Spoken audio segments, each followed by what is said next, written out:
Problem solve करेंगे students vector addition subtraction से related. ये हमारी सेकंड प्रॉब्लम है।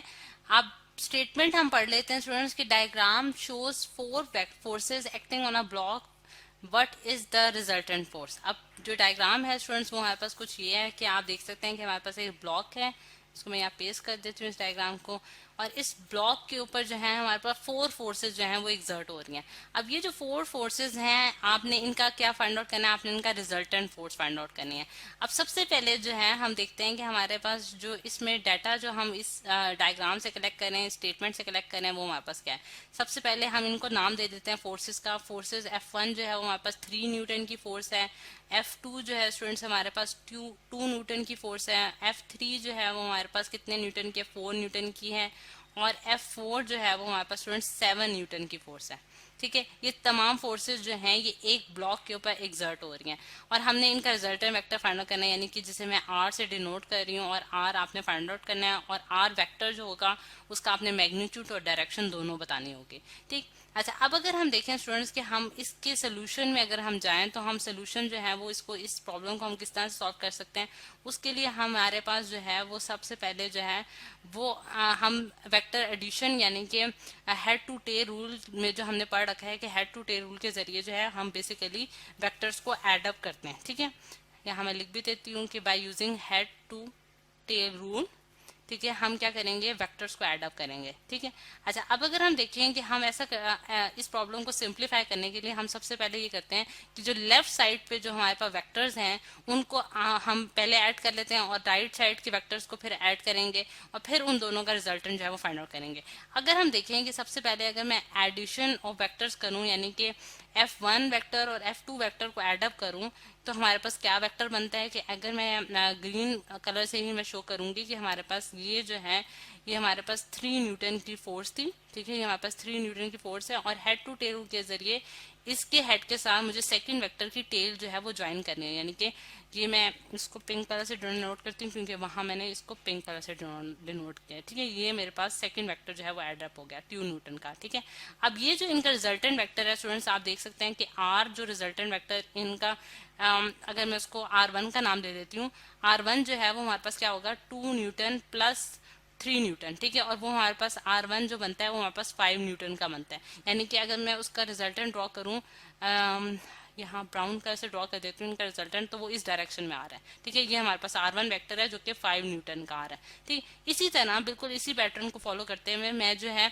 राइट साइड के वेक्टर्स को भी एड अप करूंगी। ये मेरे पास स्टूडेंट्स जो है ये मेरे पास 4 न्यूटन का जो 4 न्यूटन जो फोर्स है उसका मैंने वेक्टर ड्रॉ किया, और इसी को मैं ऐड अप करूंगी मैं किस में, 7 न्यूटन में, यानी कि ये बिल्कुल इसी तरह यहाँ 7 न्यूटन की फोर्स जो है हेड टू टेल रूल के जरिए मैंने ज्वाइन कर ली।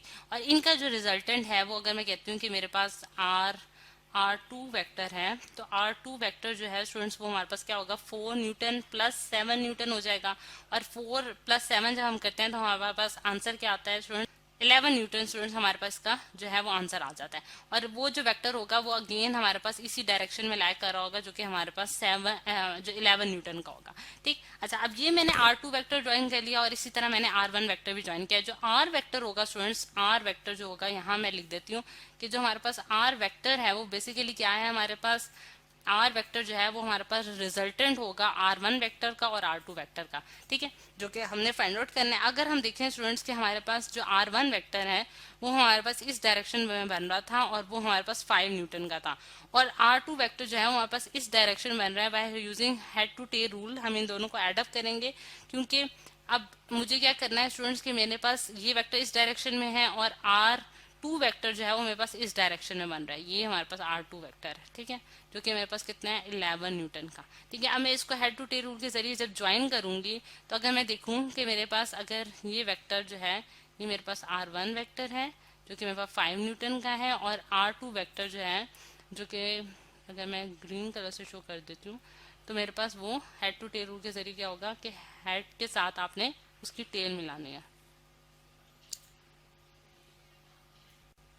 और इसको अगर हम स्टूडेंट्स ये इसके हेड के साथ सेकंड वेक्टर की टेल ज्वाइन करूं तो मेरे पास कुछ इस तरह से बनता है कि मेरे पास ये वेक्टर जो है वो इसकी टेल के साथ यूं ज्वाइन कर दिया जाएगा। ठीक है, तो ये हमारे पास R2 है जो कि हमारे पास 11 न्यूटन का है। सही। अब अगर हम देखें स्टूडेंट्स कि हमारे पास जो वेक्टर्स हैं, अब यहाँ अगर हम देखें 11 न्यूटन का वेक्टर हमारे पास जो है वो बड़ा वेक्टर है एज कम्पेयर टू हमारे पास R1 वेक्टर।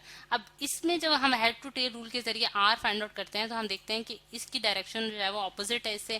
तो अगर 11 माइनस मैं करूंगी मतलब कि चले मैं यूं लिख देती हूँ प्लस और -5, ठीक है, -5 न्यूटन। अब अगर हम देखें स्टूडेंट्स कि मैंने इधर माइनस साइन क्यों लगाया है, बेसिकली यहाँ मैंने माइनस साइन इस वजह से लगाया है कि हम देख सकते हैं कि इसकी जो डायरेक्शन है स्टूडेंट्स वो ऑपोजिट है R2 वेक्टर के, यानी कि R1 वेक्टर और R2 वेक्टर्स जो हैं वो ऑपोजिट डायरेक्शन में। तो इनकी जब मैं एडिशन करने लगूंगी तो मैं माइनस साइन लगाऊंगी क्योंकि एक की डायरेक्शन जो है वो दूसरी की डायरेक्शन से ऑपोजिट है, तो इस वजह से मैंने यहाँ माइनस साइन लगा दिया। और जब मैं माइनस साइन को यानी कि ब्रैकेट को खत्म करती हूँ तो मेरे पास क्या आता है 11 न्यूटन -5 न्यूटन, और मेरे पास जो रिजल्ट बनता है वो हमारे पास क्या बनता है स्टूडेंट 6 न्यूटन का बनता है, ठीक है। तो हमारे पास 6 न्यूटन जो है वो इसकी रिजल्टेंट वेक्टर आ गया है, और इसकी जो डायरेक्शन होगी स्टूडेंट्स वो हमारे पास क्या होगी, वो हमारे पास अलोंग द राइट साइड होगी, यानी कि जो हमारे पास ये जो साइड बन रही थी ये हमारे पास बेसिकली बता रही होगी हमारे पास 6 न्यूटन की फोर्स जो है वो बेसिकली इस डायरेक्शन में लाई करी होगी। ये हमारे पास रिजल्टेंट वेक्टर आ रहा है जो कि 6 न्यूटन का है, ठीक। तो इस तरह से स्टूडेंट्स हमने सॉल्व कर लिया है अपनी प्रॉब्लम को, और इसमें हमने देखा है कि वेक्टर एडिशन और सब्ट्रैक्शन जो है वो दोनों इस प्रॉब्लम में जो है वो हाईलाइट की गई हैं।